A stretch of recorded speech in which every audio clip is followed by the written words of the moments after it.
Welcome back to another FPL video. This will be the best wildcard team for Gameweek 13. This is recorded on the Wednesday morning, so there could be some updates by the time this is eventually published. Channel members and patrons will get this as soon as possible and a day early, so that's one of the many perks that you get as a channel member or patron. Our aim is to get this video to the 200 likes, and we're going to keep on pushing towards 22,000 subscribers and beyond. And let's get straight into this, building this 50-man squad for Gameweek 13, which is going to be a very difficult one. There's a lot of tough fixtures for the best teams in the Premier League, but long term, this wildcard squad will do very well. He is ineligible to play against his parent club. David Raya might not be able to play in the coming weekend. I'm not sure if there will be discussions between Arsenal and Brentford, as we saw earlier in the season for the Carabao Cup, where Brentford gave Arsenal permission to field Raya in that game, but ended up being Ramsdale anyway, as he became the cup goalkeeper, and David Raya has cemented himself as number one for Mikel Arteta. So I would go for David Raya long term. I think he's the best goalkeeper, but a few other options do include Johnston, who's got some good fixtures for the next two, but long term the games don't look as impressive. Then you've got a few others like Robert Sanchez, especially when the fixtures turn there for Chelsea. He could be a decent goalkeeper option. Alisson is actually probably the best of the premiums, but apart from that, Nick Pope's alright, but you'd rather go for Lascelles and Trippier. I think David Raya is probably the best goalkeeper in isolation, and Arsenal have kept the most clean sheets so far this season, and they've got the best expected goals conceded and the fewest goals conceded alongside Liverpool. So a lot of good stats there for Arsenal. Whilst David Raya has had some shaky moments, I think the defence in general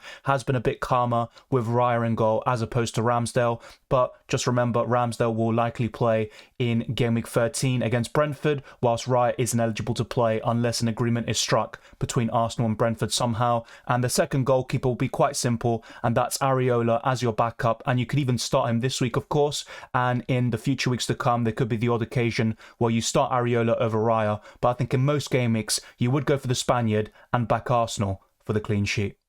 I've covered this defensive double up before in Saliba and David Raya. It might not be everyone's cup of tea, but I firmly believe if you were to double up on one defence, it would be Arsenal, considering the fixtures, the underlying numbers, and of course the goals conceded / clean sheets, which Arsenal are producing. And Saliba is the best Arsenal defender, period. There is Zinchenko, which I'm seeing a lot of love for, but once Ben White comes back from injury, which could be as soon as Gameweek 13, it will be between Tomiyasu and Zinchenko for the left-back spot, and Tomiyasu is currently first choice because of his defensive abilities, and he's also very good in the air and provides Arsenal something different in the final third, as we saw in the goal against Manchester City a few months ago. So Saliba is my favourite. Then it's probably Gabriel, and then it will be Zinchenko to cover the Arsenal defence. Ben White, of course, is dependable, but he's also more expensive. You'd probably rank him above Zinchenko, but I think the first two, the top two Arsenal defenders, are Saliba in first and Gabriel in second, and David Raya is also a very good way of covering the Gunners defensively.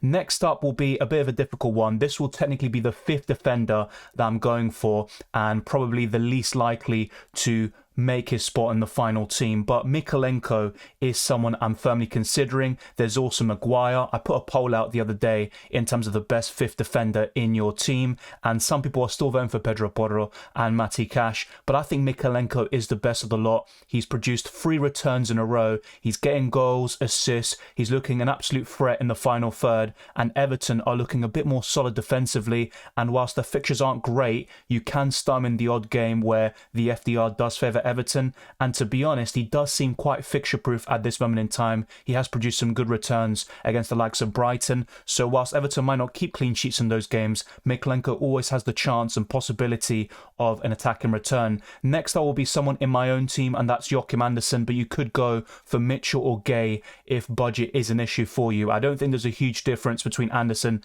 and those two defenders, but I think Andersen will score the most points because of his goals, the odd assist, and the bonus points. I think Gay is probably next up in terms of best for bonus points, and Mitchell has more attacking threat than Gay. So honestly, you could go for any single one of those three. You're absolutely fine. Johnston in goal is also a solid option, but I would go for Joachim Andersen if money is no issue. Next up will be Tsimikas, who was on my bench in Gameweek 12. We'll discuss that in the team selection video, and I wouldn't start him against Man City. He would just be third on your bench. I talked about skipping him in the transfer tips video because there's a lot of people buying him this week because he got 15 points last week. And look, long term, Tsimikas is a good purchase, but if you're looking to buy him and start him this week, I think that's a big mistake, to be quite honest with you. But Tsimikas is definitely someone I'm looking to start over the next couple of weeks, that's for sure.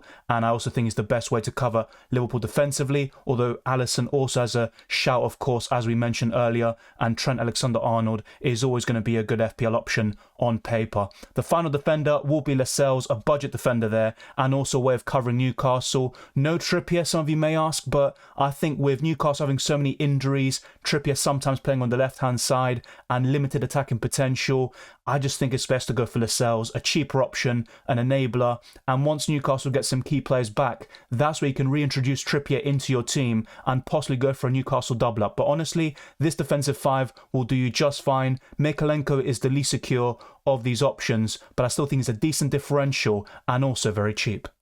Another wildcard video and yet another Arsenal triple up. If I had to pick two, because I think that could be the sweet spot for some of you who aren't too keen on triple ups, I would say Saka in first and Saliba in second. They are the two best Arsenal options, period, and Saka is extremely consistent. Even when the underlying numbers aren't particularly good, as has been the case in the last couple of weeks, he still managed to get returns somehow, and that's extremely important for a midfielder, and I think he offers extreme value for money, even at 8.6 million, which is currently priced at, and it wouldn't surprise me if he went up in price very soon as well. And of course, Saka will be right up there for me in terms of most points scored by midfielders alongside Son, and I say Salah's probably going to be top by some margin, but Saka will probably be the closest in the very end. And speaking of which, Salah is also in this team, there's no doubt about that. I'm seeing a lot of people saying I'm going to sell Son to Salah this week, and whilst that's a good move long term, I would possibly delay that by another week to Gameweek 14 because I think Son against Aston Villa is a great option, as discussed in the transfer tips video as well. And Salah is facing Man City, where he scored last season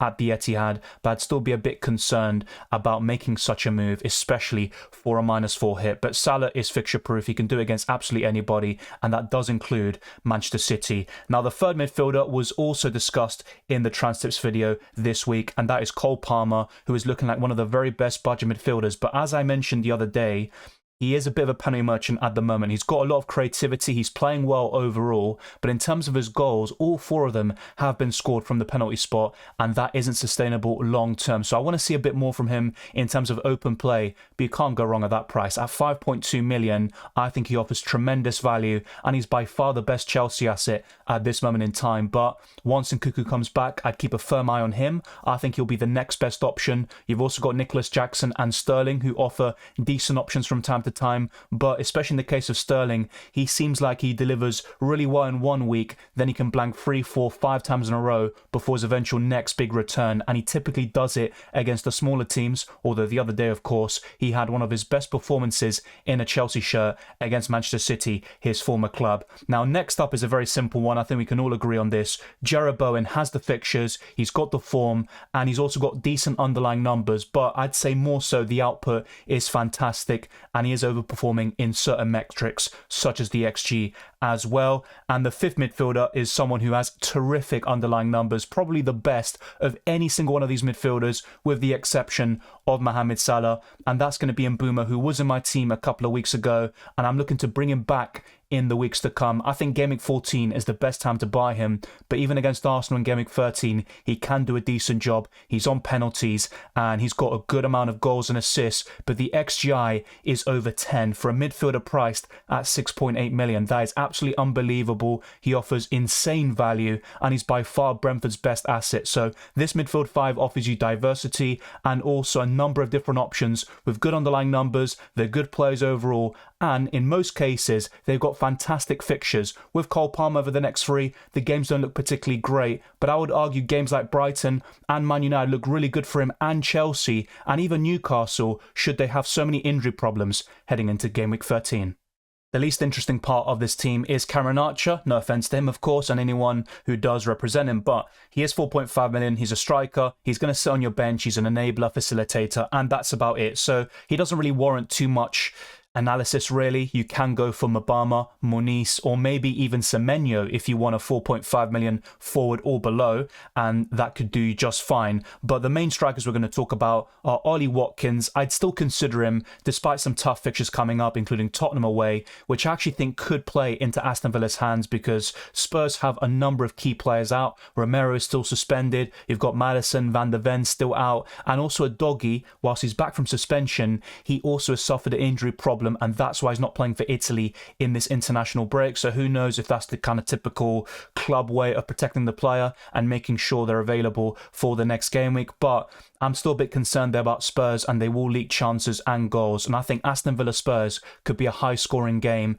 And I'd still recommend maybe one Aston Villa asset, and Watkins is looking like the best option. Diaby is probably in second place, and Matty Cash right now isn't looking too desirable. But if you still want to make a case for him, let me know down the comment section below. The final forward is Erling Haaland, of course, and we've used up most of our budget, but we still have a little bit in the bank, as we'll show you very shortly in FPL Team when I talk about the lineup and the captaincy for Gameweek 13. So I'm not going to lie to you, this squad won't look great for Gameweek 13, but show me a team that will look amazing in Gameweek 13 anyway, and also look solid in the weeks to come. And ultimately, the wildcard is a long-term thing, and it's not just focused on one game week like Gameweek 13. Otherwise, you're at real risk of making your squad weaker overall. So let's now head over to FPL Team, talk about all those other factors that we need to mention, and I'll also show you a few different alternatives in some key positions as well.